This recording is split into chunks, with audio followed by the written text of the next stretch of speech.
Behavioral Health Today, a podcast brought to you by the Triad Network. This podcast is designed to share trending topics occurring within the world and our communities and bring them a behavioral and mental health perspective. Welcome to Behavioral Health Today. I'm your host, Dr. Graham Taylor. And today we're going to be concluding our conversation on growing your private practice with my guest, Joe Sanok from Practice of the Practice. In our last episode, we talked about ways to rethink your private practice management and aligning your business plan to focus on your personal fulfillment. We'll resume our conversation today with an exercise that I participated in that helped me assess opportunities in my own private practice, even after 25 years of experience. I invite you, our listeners, to follow along and record your own answers to consider your own professional future. Let's go to the other end of the continuum and let's look through the lens of Practice of the Practice. And what would you encourage, let's say, for someone like me, who's been in private practice now for about 25 years?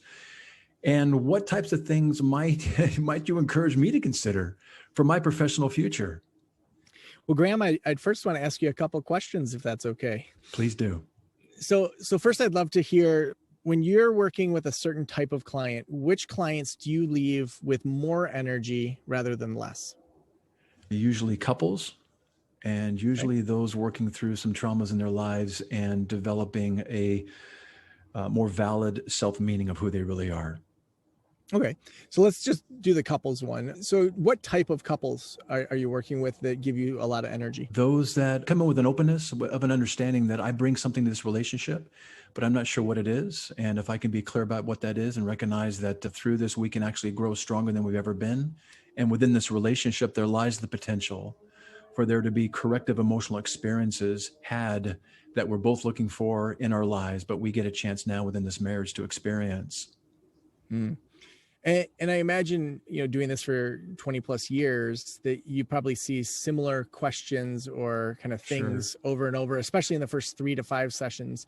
What would be just some kind of pillars in those first, say, 5 sessions that if people came to you knowing those things before they started counseling with you, that they would be just so much farther along in the process? It's really good. We use some tools. I do co-therapy with a colleague of mine. We developed a new model, a 4-way model. And what we're using that we kind of bring them in with, but we haven't maybe necessarily operationalized it in a way that we possibly could. Now you get me thinking here.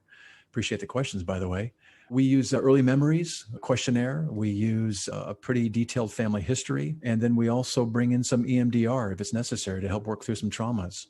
All right. So if we take just like that early childhood questionnaire, if we broke that down and said, what would that look like as a module or two in an e-course where you and this other therapist do a couple videos, maybe you have some worksheets. So I would say if we can systematize kind of the first 5 sessions and then turn it into an e-course, turn it into some downloads, that then can be something that you gift to your clients, or you say you include it in the price. Maybe you sell it for $197 or $497, whatever you end up selling it for.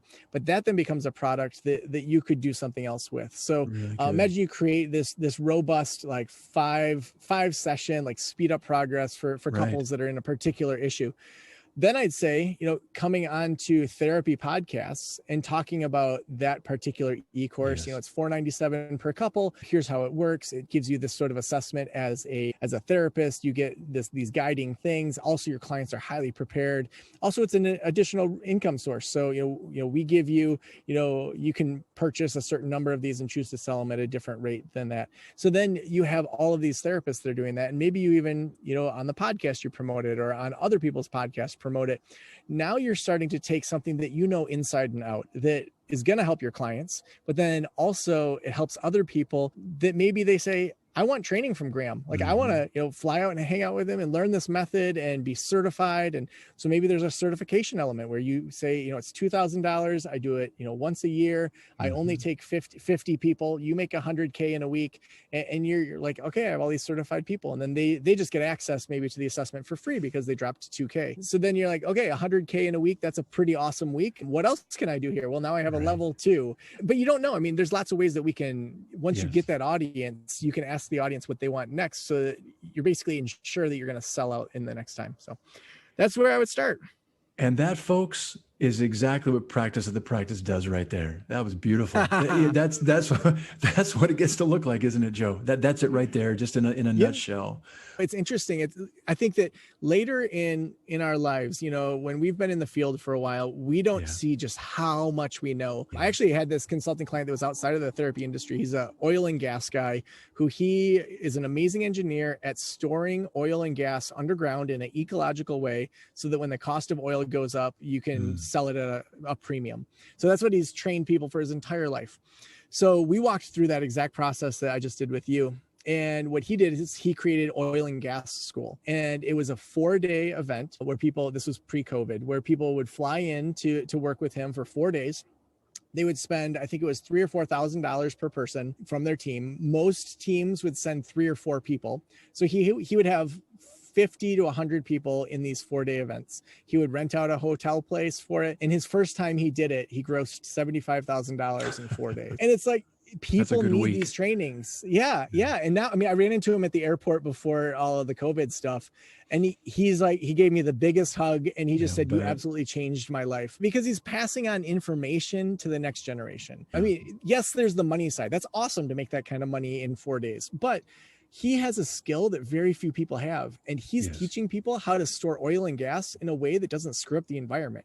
Like for his emotions later in life to feel like all the stuff he's acquired during this lifetime, he gets to hand off to the next generation. Like, that's amazing. And he can go on any trip with his wife that he wants because he has plenty of money now. Isn't that great? Isn't that great? That's so good. So good. With all this kind of happening in the world too at this time, and you've got your finger on the pulse of a number of things and having a lot of people come to you, we can see such a growing need for mental health services. From your perspective and where you find yourself engaged, what are some of the areas of mental health need and opportunity that you're seeing? And what are you encouraging some of the practitioners that are coming to you, in addition to what their design and interests are in, but what are you seeing in terms of some of the needs that you're encouraging people to consider in terms of opportunity to practice in? I mean, I think I would start with the personal before we kind of go to the national or global. I think just looking at what COVID has done, it has made everybody question almost everything. We question why we're working 40 hours a week. We are questioning whether it's relationships or ways we live life. Why don't I spend as much time outside? Why am I so unhealthy? When you go through something like what we've gone through, there's been almost a personal, but also international reset or questioning that's happening. And I think that's important. And I also think that within that, it is important to have very strong, competent guides. Right now, you see a ton of self-proclaimed coaches out there, influencers, people that have a mouth and they use it, but they don't necessarily have the education, the backing, or the ethical standards to hold them accountable. So more than ever, I would say that what I'm seeing is, first and foremost, clinicians need to do as much of their own self-care as possible. We have an event called Slow Down School that we do almost every year, not during all of COVID, but where people fly into Northern Michigan, we go hiking for a few days, we get massages and just genuinely relax and then run full tilt towards their business for a couple of days. Awesome. We know that the brain does its best work when it slows down, when it's optimized, when it's not stressed out and maxed out. In our world right now, most people are stressed out and maxed out. So clinicians, first and foremost, have to do their own grounding to be in the best possible place for themselves and others. Next, they need to enter the public space more aggressively. And I don't mean being mean aggressive. I mean active on social media, active in communities, actively guiding the conversation as a well-educated person that has the ethics behind it. If we don't, then all the quote influencers and self-proclaimed gurus and self-proclaimed coaches out there will do it. And that will be to the detriment of society. And so we who are professionals need to be out there, need to get over our fear of being seen, need to get over not wanting to do a Facebook Live, not wanting to be on Instagram, feeling like people know too much about us, like all those things that people use as excuses as to why they don't want to be seen. Our message is bigger than what our clients hear. Our message is bigger than our own office. And if we don't go out there, then we are part of the problem. So I would say that would be the second thing. And then third, operationalize what you're doing and outsource as much as you can.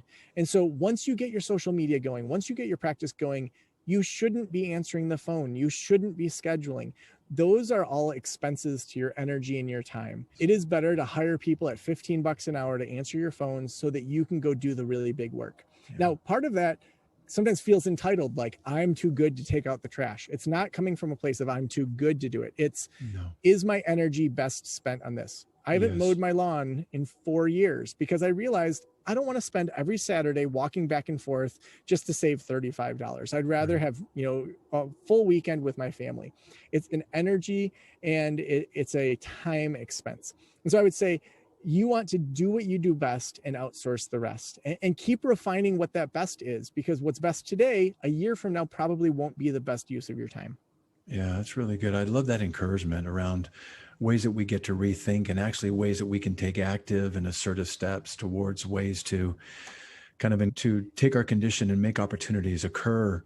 And maybe you've already kind of answered this. I know we're kind of beginning to kind of wind down for today. I'd like to seed an idea. I'd love to come back with you one time and talk about, if we could, ways to think about money. We as practitioners don't get taught very well how to think about money. There's oftentimes a conflict, almost like a moral dilemma that we find ourselves in. So can I seed an idea that maybe at some point you and I can come back and talk about ways to reframe a healthier way to think about the making of money while being a mental health practitioner? Because I think sometimes that might even stunt our growth, or even entering into something like practice of the practice.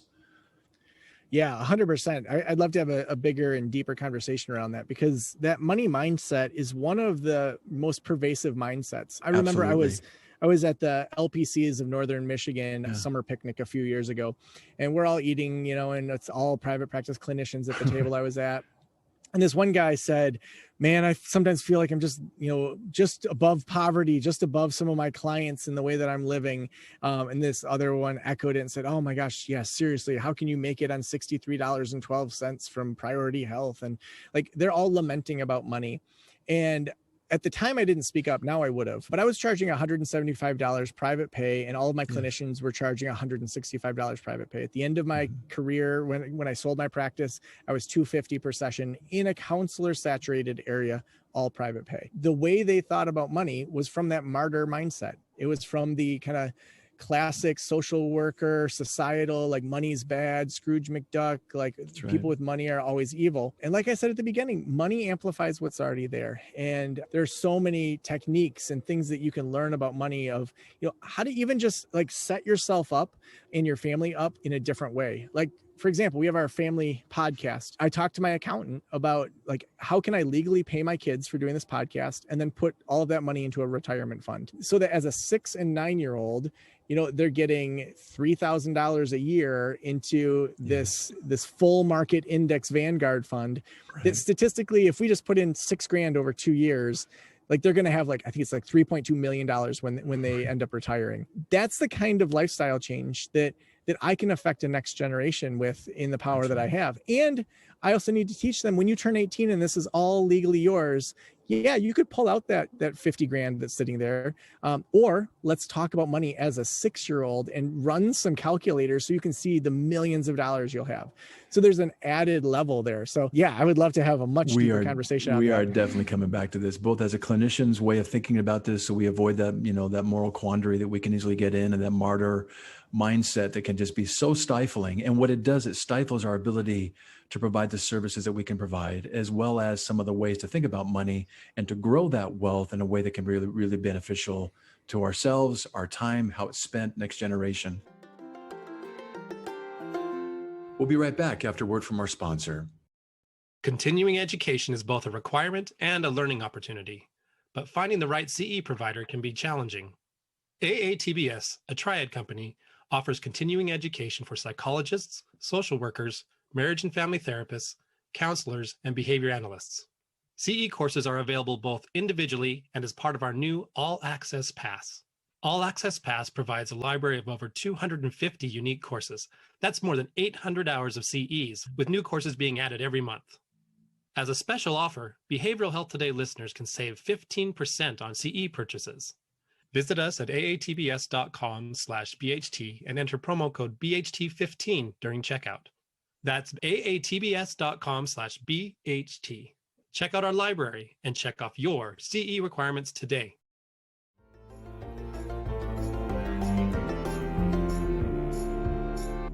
as we begin to wind down today, in terms of those practitioners that are listening to our show, and there's a range with those, again, starting out to those that have got some age on us, regardless of where we are in terms of time in service, what is one question that you'd encourage us to ask of ourselves today as we walk away from this podcast, listening to it together? What's the one question you'd have us ask ourselves? I would ask yourself, why am I doing this? Good. And the this in that is anything that you're doing, I guess in your profession or life, but I'm thinking more profession. If you don't know the best use of your time and your money, where you're getting the biggest ROI, then you are missing out in so many different ways. So for example, there's a solo practitioner, they've been in practice for 20 some years. They're still answering the phone. They're still doing all these things. They always have a waiting list. They are on insurance. What would they ask themselves? Why am I doing this? Why am I on insurance? Okay. Yeah. You have a waiting list, and private pay people would pay you almost $200 a session, but you're still taking $87. Why are you on insurances? Why am I doing this? Why am I taking out the trash? Why am I answering the phones? Why am I the one that's doing all this? Because honestly, if you saved yourself one extra hour and then saw someone at $200 an hour, you could probably pay someone for 10 hours a week. So that 1 hour just bought you 10 hours. So what if you aggressively did that at every level and said, what is the highest use of my time? Is it just doing the clinical work, or is there something even bigger for me? When you're spending your energy bank and you're spending your time bank on things that don't matter and aren't your top thing, that makes it that your impact on the world is less than it could be. And so I want people to actively take hats off. I want them to stop being their own accountant. I want them to stop being their own attorney. I want them to stop doing their own social media. Some of that we can help people with. Some of that, we would say, here's who you should go work with. But in this world, there is no reason to be doing all of those piddly little things when you are a rock star in a couple of particular areas. And I want people to be a rock star in the areas where they are a rock star. Really good. Really good. That's a great takeaway. Folks, when you go to Joe's site, you're going to see so many resources, but one of them that I particularly love, it's your tools that are labeled as tools to start a private practice. What you've done is you've vetted those business tools that are essential to running a private practice, from website design to phone services to billing solutions, and even resources and tools for growing a private practice. In addition, what are some of the resources you might kind of draw people's attention to? And give us your site again, if you would, please. Yeah, so the site's practiceofthepractice.com. I'd say if you are confused, you don't know what to do next, we actually, Jess, my director of details, the little pop-up in the bottom right, it says, ask us a question. She is sitting there hanging out, waiting for people to ask questions. So literally, if you don't know what to do, just go to the site and click on talk to us. And if she's not there for some reason, she will be within a couple hours, unless it's the middle of the night. So I would, if you're confused, you can go there. If you're just getting started, I would say Next Level Practice would be the next step for you. And you can go sign up for the wait list for that. We open it just a couple times a year. Our next cohort opens in June. And then the next one after that is in November. So you can go to practiceofthepractice.com/invite. It has everything on there, it has testimonials. You get a good idea of it. So that would be the best step for people that are just getting started, unless they wanted that 28-step checklist, which that's at practiceofthepractice.com/start. I'd say for anyone that is in kind of the group practice and up, it's worth us just having a conversation, whether that's with me or one of our other 4 consultants, to figure out where the best ROI is for your time and money. We are firm believers, and we want you to get the best ROI for your time and money. We're not going to upsell you. We have more than enough people that are applying. We just want you to be in the right spot. So if you just go to practiceofthepractice.com/apply, you'll see an application there. We'll ask a whole bunch of questions about kind of what you're looking for, what you're hoping to do, what's your annual revenue now? What do you hope it will be? And then we'll have a conversation. We'll say, here's some low-hanging fruit. We'll give you actual advice. We don't say, oh, we'll tell you after you pay us. No, we give you good advice. And if you think we're a fit, then we'll work together. And if we think it's a fit on our side as well. So really would love to have a conversation with anyone that is looking to get some extra help. We have so many services that it's easier for us to just have a conversation and say, here's where you should spend your time and money to save you as much time as we can. Really good. Hey, just before we close, your book, Thursdays, is The New Friday, coming on October, but there's an opportunity to pre-order. Tell us about that part.